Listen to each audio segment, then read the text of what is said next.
고린전서 12장에서 14장은 흔히 은사 논쟁으로 읽히지만 실제로는 주권 논쟁입니다. 고린도 교회의 문제는 은사가 있느냐 없느냐가 아니었습니다. 이미 은사가 많았습니다. 문제는 누가 주인이냐는 것이었습니다. 그래서 바울은 은사 이야기를 능력이나 체험으로 시작하지 않습니다. 먼저 주권부터 분명히 합니다. 바울은 고린도전서 12장 4절에서 6절에서 이렇게 말합니다. 은사는 여러 가지나 성령은 같고 직분은 여러 가지나 주는 같으며 사역은 여러 가지나 모든 것을 모든 사람 가운데서 이루시는 하나님은 같으니라. 핵심은 은사는 다양하지만 근원은 하나이고 모양은 다르지만 주권은 하나이며 능력은 나타나지만 주인은 하나님이시라는 거죠. 은사는 사람이 소유하는 능력이 아닙니다. 은사는 하나님께서 주권적으로 나누어 주시는 도구입니다. 그런데 고린도 교회는 이 은사를 잘못 사용하고 있었습니다.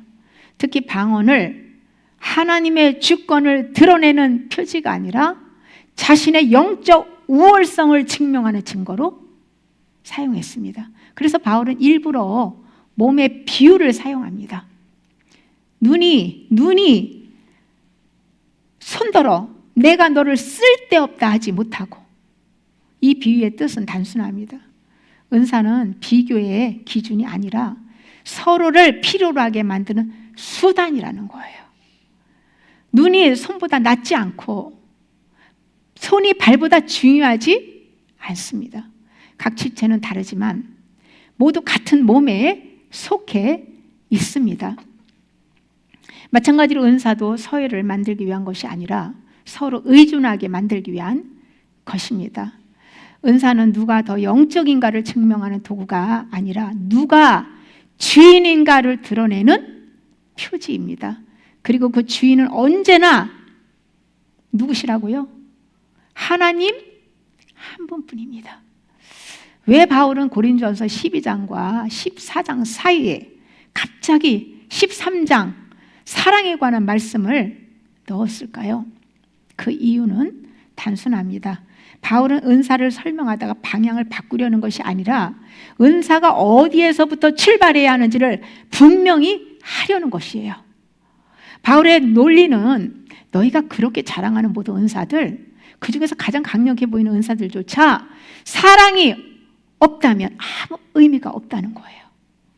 그래서 바울은 내가 사람의 방언과 천사의 말을 할지라도 사랑이 없으면 소리나는 구리와 울리는 꽹과리가 되고라고 말씀합니다. 방언은 소리는 납니다. 크게 들릴 수 있습니다.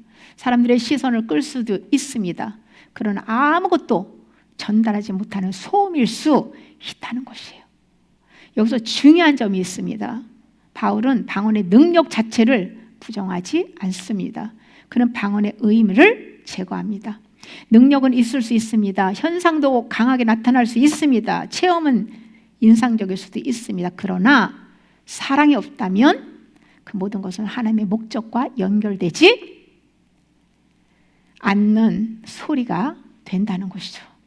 많은 사람들이 사랑도 중요하고 은사도 중요하다고 이해합니다. 하지만 바울의 말은 다릅니다. 사랑은 은사 위에 얻는 추가 조건이 아닙니다. 사랑은 은사가 존재할 수 있는 바닥입니다. 사랑은 은사 옆에 나란히 있는 요소가 아니라는 거예요. 사랑은 은사가 하나님의 방식으로 작동하게 만드는 유일한 조건입니다. 그래서 사랑이 없으면 은사는 사람을 살리지 못하고 공동체를 세우지 못하고 오히려 갈등과 분열을 만들어냅니다. 이 시대에 많은 그런 모습들을 우리가 보고 목격할 수 있잖아요. 이런 이유는 간단합니다. 하나님의 십자가의 사랑은 항상 나 중심이 아니기 때문입니다. 사랑은 언제나 이렇게 움직입니다. 나는 너를 향해 있고 내 은사는 너의 유익을 위해 있고 내 표현은 공동체를 세우는 방향으로 흐른다. 그래서 사랑 없는 방언은 영적인 능력이 아니라 자아가 영적인 언어를 입는 상태가 된다는 거예요. 그러니까 미혹을 당하는 거예요. 이제 바울이 14장으로 넘어갑니다. 그리고 방언을 금지하지도, 그렇다고 아무 기준 없이 내버려 두지도 않습니다. 바울은 고린도전서 14장 4절에서 이렇게 정리합니다. 방언을 말하는 자는 자기의 덕을 세우고 예언하는 자는 교회의 덕을 세운다. 이 말씀은 방언은 나쁘고 예언은 좋다는 뜻이 아닙니다. 두 은사의 기능과 방향이 다르다는 뜻입니다. 방언은 하나님과 나 사이의 수직적인 은사입니다. 예언은 사람과 사람을 세우는 수평적인 은사입니다. 그래서 방언은 공적인 예배 자리에서 무질서하게 사용되면 공동체를 세우는데 지장이 있어요. 그러나 그렇다고 해서 방언이 불필요한 은사는 아니죠. 방언은 내 마음을 정리하고 자아를 비우고 사랑으로 흘러갈 준비를 시키는 은사입니다. 그래서 바울은 이렇게 말합니다. 내가 너희가 다 방언 말하기를 원하나. 그리고 동시에 이렇게 말합니다. 교회에서는 깨달은 마음으로 5마디 말을 하기를 원하노라. 이 두 말씀은 모순이 아니에요. 이것이 바로 바울의 균형입니다. 방언은 고린도전서의 순서를 벗어나면 본래의 그 목적을 잃게 됩니다. 12장을 통과하지 않고 14장으로 곧바로 가면 은사는 하나님의 주권을 드러내는 도구가 아니라 사람이 붙잡고 자랑하는 은사 숭배가 됩니다. 14장을 거치지 않은 채 13장을 거치지 않은 채 14장으로 가면 사랑으로 다듬어지지 않은 능력이 앞에 서게 되고 그 결과 은사는 사람을 살리지 못하는 사랑이 없는, 능력이 없는 껍데기와 같은 그런 것이 됩니다. 그러나 12장과 13장을 통과한 후에 오늘 14장은 다릅니다. 하나님의 주권을 인정하고 사랑으로 중심에 재배치된 상태에서 사용되는 은사는 혼란을 낳지 않습니다.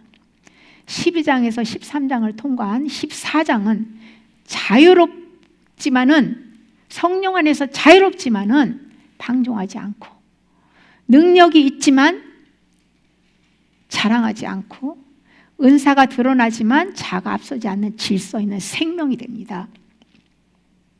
그래서 방언은 주권 안에 있고 사랑 위에 세워질 때에 만일 교회와 삶을 살리는 은사가 됩니다. 방언은 자기의 덕을 세웁니다. 예언은 교회의 덕을 세웁니다. 이 말씀의 뜻은 방언은 공동체 위에 군림하는 은사가 아니라 이 내면을 다루는 은혜의 도구라는 거예요. 방언은 자아를 부인하고 속사람을 세우며 사랑으로 흘러갈 준비를 시키는 은사입니다. 우리가 잘 깊이 이 부분을 묵상하고 또 깨달아야 됩니다. 방언은 결정 전에 나를 비워두는 자리입니다. 많은 성도들이 성령의 인도하심을 무엇을 해야 합니까? 라고 묻습니다. 그러나 성령의 인도는 대부분 무엇을 하라는 지시보다 누가 주인인가를 먼저 정리하는 과정입니다. 주인의 자리를 바꾸지 않고는 어떤 은사를 받아도 바르게 사용할 수 없고 미혹의 도구로 사용하게 되는 거예요. 방언기도 중에는 내가 계획하지 않고 내가 방향을 정하지 않고 내가 결론을 내리지 않습니다. 그래서 방언은 성령님께 결정권을 먼저 드리는 기도입니다. 그 결과로 나타난 변화는 이것입니다. 결정을 서두르지 않게 됩니다. 감정이 올라와도 즉시 반응하지 않습니다. 내가 맞아 보여도 한번 멈추고 성령님께 묻습니다. 이것은 성령이 개입할 공간이 생기는 것이에요. 성령은 자아가 꽉 찬 사람을 인도하지 않습니다. 성령은 비켜서는 사람을 인도합니다. 방언은 바로 이 비켜서는 주님께 자리를 내어드리고 나는 뒤로 물러서 버리는 그런 훈련이에요.